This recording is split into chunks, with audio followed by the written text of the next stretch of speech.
नमस्कार, श्रीव्याज ब्लॉगमध्ये आपलं खूप खूप स्वागत आहे। आज आपण बनवणार आहोत मेथीचे ठेपले। त्यासाठी आपण साहित्य घेतलं आहे निवडून घेतलेली मेथी, तेल, हिरवी मिरची, कोथिंबीर, लसूण, कलोंजी, ओवा, जिरे, हळद आणि तीळ।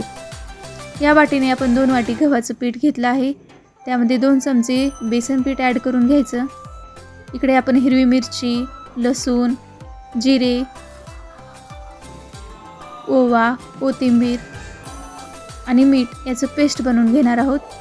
पिठामध्ये आपण हळद ॲड करून घ्यायची, तीळ, कलोंजी, वाटून घेतलेली हिरवी मिरचीचा ठेचा आणि निवडून घेतलेली मेथी सर्व एकत्र छानपैकी मिक्स करून घ्यायचं। वरून थोडंसं आपण तेल ॲड करून घेणार आहोत।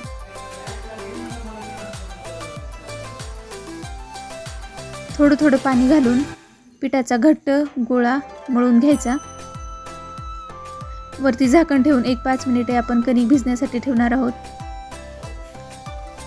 आपलं पीठ छान प्रकारे भिजलं की आपण त्याचे ठेपले बनवून घेणार आहोत। अशा प्रकारे लाटून घ्यायचं। मेथीचे ठेपले हे खाण्यासाठी खूप पौष्टिक असतात आणि खायला खूप टेस्टीही लागतात। अशा प्रकारे आपले ठेपले बनवून तयार आहेत। आवडले असतील तर नक्की लाईक आणि सबस्क्राईब करायला विसरू नका। व्हिडिओ पाहिल्याबद्दल धन्यवाद।